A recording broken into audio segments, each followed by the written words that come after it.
আসসালামু আলাইকুম ওয়া রাহমাতুল্লাহি ওয়া বারাকাতুহু।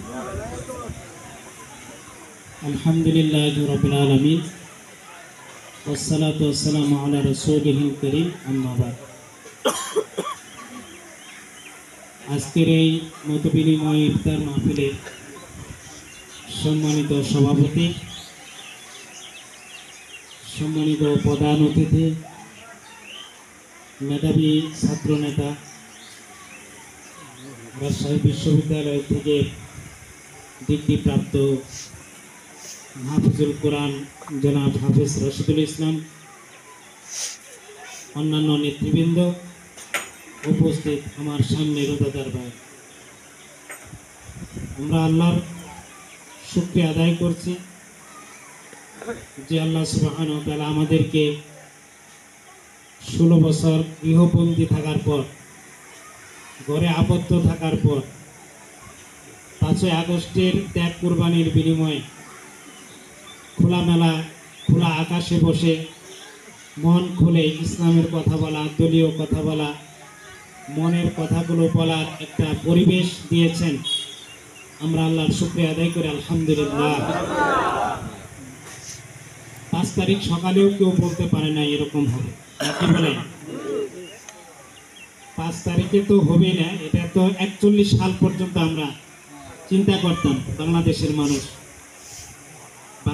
মানুষ বলতো এটা 41 সাল ছাড়া হবে না, অথবা মূল লেশন হবে, নাকি বলেন? এরকমই চিন্তা আমাদের ছিল। তাহলে জনগণের চিন্তা এটা ছিল, কিন্তু 5 তারিখের চিন্তাটা কার ছিল? আল্লাহ সুবহানাহু ওয়া তাআলা। যে আল্লাহ সুবহানাহু ওয়া তাআলা আবাবিল পাখির মতো ছোট ছোট বাচ্চা যুবক ভাইদেরকে রাস্তায় নামিয়ে দিল, এবং কিছু ভাই মারাও গিয়েছেন, নাকি বলেন? এখানে আমাদের শেরপুরের ঘটনাস্থলে 3 জন মারা গেছে, আর ঢাকাতে মারা গেছে আরো 10 জন। শেরপুরে মোট শহীদ সংখ্যা হলো 13 জন। এই 13 জনের মধ্যে রিক্সা চালক আছে, গার্মেন্টস শ্রমিক আছে, তাদের ঠিকানা আমাদের কাছে আছে, ছাত্র আছে। তাহলে দেখা গেছে বৈষম্য বিরোধী এই ছাত্র আন্দোলন শুধু ছাত্ররাই আন্দোলন করে নাই, আন্দোলনটা সকল শ্রেণী পেশার মানুষ এই আন্দোলনকে সাপোর্ট দিয়েছিল, এবং সকল শ্রেণী পেশার মানুষই এখানে রক্ত দিয়েছে, নির্যাতনের শিকার হয়েছে। যাদের রক্তের বিনিময়ে আমরা এই স্বাধীনতা পেলাম। স্বাধীনতা বলা হয় কেন? আমরা পাকিস্তান আমলে বৈষম্যের শিকার হয়েছিলাম, এই জন্যই 71-এ স্বাধীনতা হয়েছে। চাকরির ক্ষেত্রে বলেন, বাসার ক্ষেত্রে বলেন, বা বিভিন্ন রাষ্ট্রীয় সুযোগ সুবিধার ক্ষেত্রে আমাদের কিছু বৈষম্য ছিল। এই জন্য আমাদের 71-এ কি হয়েছে? যুদ্ধ হয়ে স্বাধীনতা অর্জন করেছে। স্বাধীনতা হওয়ার পরে 5ই আগস্ট পর্যন্ত ছাত্ররা তো একটা বৈষম্য নিয়ে আন্দোলন করেছে। আর সমাজে যদি আপনি দেখেন, প্রতিটি রাষ্ট্রীয় পদে পদে আমাদের বৈষম্য বিরাজ করছে। তাহলে বৈষম্য তো এখনো আছে, নাকি বলেন? কি একটা বৈষম্য থেকে দূর হওয়ার জন্য আমাদের দ্বিতীয়বার স্বাধীন হতে হলো। তাহলে আরো সকল বৈষম্য দূর করতে গেলে আরো আমাদের রক্ত দিতে হবে কিনা? আরো রক্ত দিতে হবে। তাহলে যারা এই আন্দোলনে ত্যাগ কোরবানি নজির স্থাপন করেছে, আমরা আল্লাহর কাছে এই রোজা মুখে নিয়ে দোয়া করি, আল্লাহ তাদেরকে জান্নাতুল ফেরদাউস নসিব করুন। আমিন। এবং যারা আহত হয়েছে, আল্লাহ তাদেরকে সুস্থ করে দেন। যে পরিবার সন্তান হারিয়ে, বাবা হারিয়ে, ছেলে হারিয়ে, ভাই হারিয়ে শোকাহত, অভিভাবকহীন হয়ে গেছে, এই সমস্ত পরিবারের অভিভাবক আল্লাহ নিজে হন, আমরা দোয়া করি। সম্মানিত ভাইরা, আজকে এখানে হাফেজ রাশেদ ভাইকে বলা হয়েছে উনি শেরপুর সদর 1 আসনের এমপি প্রার্থী। এরকম প্রার্থী আরো আসবে কিনা? না, আরো আসবে না? অন্যান্য দল থেকে, অন্যান্য মত থেকে, নাকি একজনই থাকবো? একজন তো আর থাকবো না। জামাত ইসলামী প্রার্থী দিবে, আবার অন্য দলও প্রার্থী দিবে। প্রার্থীর ক্ষেত্রে আমরা যে জিনিসটা বলি যে আমাদের লোকেরা সৎ, এই কথা তো সত্য নাকি বলেন? এটা প্রমাণও হয়েছে রাষ্ট্রীয়ভাবে। আমাদের বাংলাদেশে সুন্দর সুষ্ঠু নির্বাচন হয়েছিল 91 সালে, তখন আমরা 18টা সিট পেয়েছিলাম। কিন্তু যখনই গণতন্ত্র বা মানুষের মত সঠিকভাবে প্রয়োগ করতে পারে নাই, তখনই ইসলামী দলগুলো ভালো করতে পারে না। তা আমরা যে 18টা সিট পেলাম, 3টা মন্ত্রণালয় পেলাম, সৎ মানুষ না হলে দুর্নীতি ধরা পড়তো না? দুর্নীতি বা বিভিন্ন ইনকামের কিছু ধরা পড়তো, কিছুই ধরা পড়ে নাই। এটাই তো রাষ্ট্রীয় প্রমাণ করে যে আমরা আসলে সৎ মানুষকে এমপি বানাই, এমপি প্রার্থী দেই। আর আমাদের লোকেরা তো বাড়ি গাড়ি করার জন্য এমপি হয় না, কিন্তু অসৎ নেতৃত্ব যেটা, ওরা শুধু নিজেদের জন্য কি হয় প্রার্থী হয় না, শুধু এমপি হয়। কি করে? যে 1 কোটি টাকা 2 কোটি টাকা খরচ করব, এমপি হওয়ার পরে কয় কোটি বানাবো? হাজার হাজার কোটি টাকার কিন্তু হিসাব থাকবে। তাহলে এই লোভেই তারা কি হয়? প্রার্থী হয়, যে আমার যত সম্পদ দরকার আমি করব। তখন আপনার দিকে তাকাবো, ওই যে নির্বাচনের সময় আপনারে চা খাওয়াইছে, টাকা দিচ্ছে, ওটাই শেষ। এখন ওদের কি আছে? ওদের তো ধরেন চোরাচালানি কারবারের সাথে জড়িত থাকে, বিভিন্ন চাঁদাবাজির সাথে জড়িত থাকে। শুধু তাই নয়, বিভিন্ন ধরনের অসামাজিক কাজ যেটা আমরা জাতিকে ধ্বংস করে দেয়, সেটা হলো নেশা জাতীয় মাদক ব্যবসার সাথে এরা জড়িত থাকে, যেখানে কোটি কোটি টাকা তারা ইনকাম করে। এই ইনকাম করে আবার আপনাদের পিছনে খরচ করার পরে এরা এমপি হয়। এমপি হওয়ার পরে বাড়িও করে, গাড়ি করে, শুধু বাংলাদেশে করে, বিদেশে যায়ও করে, বেগম পাড়ায় যায় করে। এটা তো আসলে বাংলাদেশের মানুষ তো স্বচক্ষে দেখছে। এগুলো ওয়াজ করতে ভালোই লাগে নাকি? তাহলে এগুলো করে এতে আপনার আমার ভাগ্যের কি পরিবর্তন হয়? কিছুই না। কিন্তু জামাতে ইসলামী সৎ নেতৃত্ব বা সৎ ব্যক্তি হওয়ার কারণে এই চাঁদাবাজি, অসৎ ইনকাম এবং বিভিন্ন ধরনের অসামাজিক জাতিকে ধ্বংস করে এরকম ব্যবসা বাণিজ্যের সাথে তারা জড়িত হয় না, হালাল রুজি রোজগারের সাথে জড়িত থাকে। যার ফলে এই যারা অসামাজিক বা অবৈধ টাকা কামাই করে, এদের সাথে টাকা দিয়ে আমরা পারে উঠি না। যার ফলে রেজাল্ট কি করে? বিভিন্নভাবে প্রভাবিত করে। এখন আপনাদের শক্তিশালী না হলে, আপনারা শক্তিশালী না হলে, তাহলে এই প্রভাব থাকবে কিনা? এই প্রভাব থাকবে। এই জন্য আপনাদের শক্তিশালী হতে হবে, যে এলাকায় যাতে করে টাকা সরাসরি না হয়। তাহলে সে সৎ নেতৃত্ব যাবে। সৎ নেতৃত্ব গেলে কি হবে? যে আপনার অধিকার আপনার বাড়িতে এসে দিয়ে যাবে। যেভাবে বললেন যে উমর রাদিয়াল্লাহু তাআলা আনহু ঘুরে ঘুরে বেড়াইছে, ঠিক ওরকমই হবে। আপনার অধিকার, অন্ন, বস্ত্র, বাসস্থান, শিক্ষা, চিকিৎসা, এগুলো কি হবে? আপনার বাড়িতে বাড়িতে দিয়ে এসে যাবে। কালকে আমাদের ডিসি অফিসে একটা প্রোগ্রাম ছিল, অনেক রাজনৈতিক নেতৃবৃন্দরা গেছিলেন, আমরাও গেছি। সেখানে হলো বাংলাদেশের আইন শৃঙ্খলা নিয়ে মিটিং। চাঁদাবাজি থেকে শুরু করে অনেক কিছুই হচ্ছে বাংলাদেশে, এগুলো নিয়ে কথাবার্তা। তো এগুলো বন্ধ করার জন্যে যে বাহিনী দিয়ে আমরা কাজ করি, ওই বাহিনীর মধ্যেও সমস্যা আছে কিনা? আছে। তাহলে আপনি কিভাবে বন্ধ করবেন? বললেও তো কোনো কি হয় না, লাভ হয় না। এই জন্যেই সকল সেক্টরেই সৎ নেতৃত্ব না হলে আপনি বাংলাদেশকে সুন্দর করার কোনো সুযোগ নাই।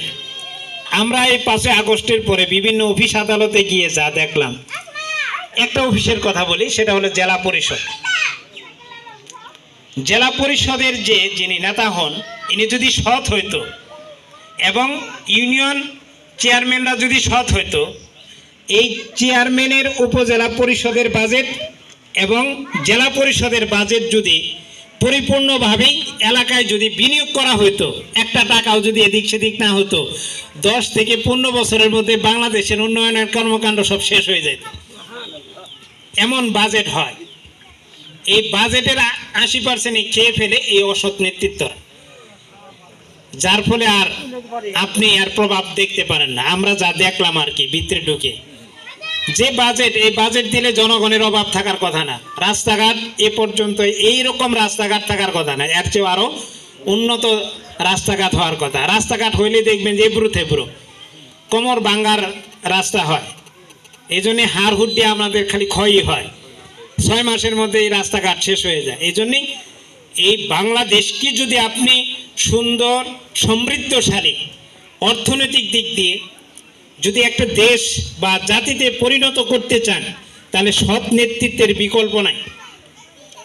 এই জন্য সৎ নেতৃত্ব আপনাদেরকে না খেয়ে হলেও তাকে প্রতিষ্ঠিত করার চেষ্টা করতে হবে। তাহলে দেখবেন দেশের আপনি নাগরিক হিসেবে অনেক সুযোগ সুবিধা পাবেন। অন্ন, বস্ত্র, বাসস্থান, শিক্ষা, চিকিৎসার কি উন্নত হয়েছে আমাদের দেশে? যা দেখেন, সিজার করণ লাগে না, তাও সিজার।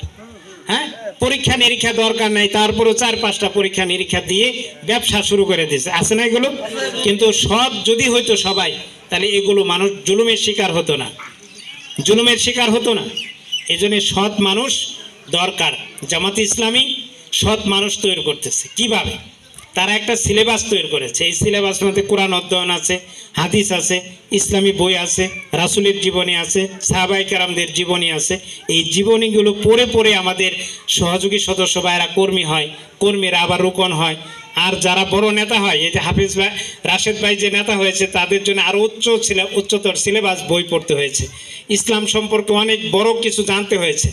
যারা ইসলাম সম্পর্কে জানে, কোরআনের ভাষায় কি, ইন্নামা ইয়াখশাল্লাহু মিন ইবাদিহিল উলামা, জ্ঞানীরাই আল্লাহকে বেশি ভয় করে। এই যে জ্ঞান অর্জনের দিক দিয়ে আমাদের ভাইরা এগিয়ে যাচ্ছেন বিদায় সকল সেক্টরে তারা আল্লাহকে ভয় করে চলে। আল্লাহকে ভয় না করলে যতই পুলিশ থাকুক, যতই সেনাবাহিনী থাকুক, যতই র্যাব থাকুক, সবসময় কি আপনার সাথে থাকবে? থাকবে না। এই জন্য আল্লাহকে ভয় করার একটা অনুভূতি জামাত ইসলামী তার নেতৃত্ব থেকে শুরু করে একেবারে কর্মী পর্যন্ত এই কাজটা করতেছে। এই জন্যেই আমরা বলি যে জামাত ইসলামী সৎ নেতৃত্ব প্রতিষ্ঠা করতে চাই, নেতার জন্য নয়, দেশের উন্নয়নের জন্যেই আমরা সৎ নেতৃত্ব প্রতিষ্ঠা করতে চাই। এখন এখানে আপনারা অনেকে ওয়ার্ড থেকে এসেছেন, ইউনিট থেকে এসেছেন। আপনারা যদি জনগণকে এই জিনিসটা বোঝাতে পারেন, তাহলে জনগণ ওই কালো টাকা বা অসৎ উপায়ে অর্জিত অর্থ এদিকে না পিছিয়ে, এদের পিছনে না চলে, দেখবেন যে সৎ নেতৃত্বের দিকে এগিয়ে যাচ্ছে। এজন্য বোঝানোর দায়িত্ব কিন্তু আপনাদের। রাশেদ ভাইয়ের প্রতি আপনারা দাবি জানাইছেন ঘরে ঘরে যাবে। হ্যাঁ, নির্বাচন তো আরও কাছে আসলে উনি তো আরও আসবেই। এই 14টা ইউনিয়নই তিনি গড়লেন, আজকে এটা নিয়েই মনে হয় শেষ হলো। একেবারে 14টা ইউনিয়নে তিনি গেছেন এই রমজান মাসে। এটা কি কম হলো বলেন? শুধু আরও অতিরিক্তও গেছেন। এর আগে ওয়াজ মাহফিল ছিল আমাদের 50 থেকে 60টা, এর মধ্যেও তিনি ঢাকা থেকে এসে এই ওয়াজ মাহফিলগুলোতে গেছেন। তারপরে আমাদের ওই অঞ্চলে বন্যা হলো, ওই বন্যাগুলোতে তিনি গিয়ে বন্যার ত্রাণ তহবিলে দিয়েছেন। শীত বস্ত্র আসলো, আপনাদের এই এলাকাতে এসে শীত বস্ত্র দিয়ে গেছেন। তাহলে উনি তো ওনার মতো করে আসা যাওয়া শুরু করছে। আরও নির্বাচন যত কাছে আসবে, উনিও আরও আপনাদের কাছে কাছে বেশি যাবে। কিন্তু ওই নির্বাচন আসার আগ পর্যন্ত আমাদের প্রত্যেকটা ওয়ার্ডে, প্রত্যেকটা ভোট কেন্দ্রে কমিটি করা, মূল কমিটি করা, মুরব্বীদের কমিটি করা, যুব কমিটি করা, ছাত্র কমিটি করা, তারপরে শিক্ষক আলাদা কমিটি করা, উলামা আলাদা কমিটি করা, পেশাভিত্তিক যত সেক্টর আছে সকল সেক্টরে আলাদা আলাদা কমিটি করতে হবে, শ্রমিক আলাদা করতে হবে। এই কাজগুলো কারা করবে বলেন তো? আমাদের করতে হবে না? এটা কি রাশেদ ভাই এসে করবে? করবে না। রাশেদ ভাইয়ের দাবি যেটা করছেন ওটা উনি ইনশাল্লাহ নির্বাচন যত কাছে আসবে ততই উনি মাঠে ময়দানে নামবেন। আর না, ওটা তো আছেই। নির্বাচনে একবার এসে গেলে তো আর আমরা ছাড়বো না। তাহলে যতই কাছে আসবে ততই উনি কাছে আসবেন।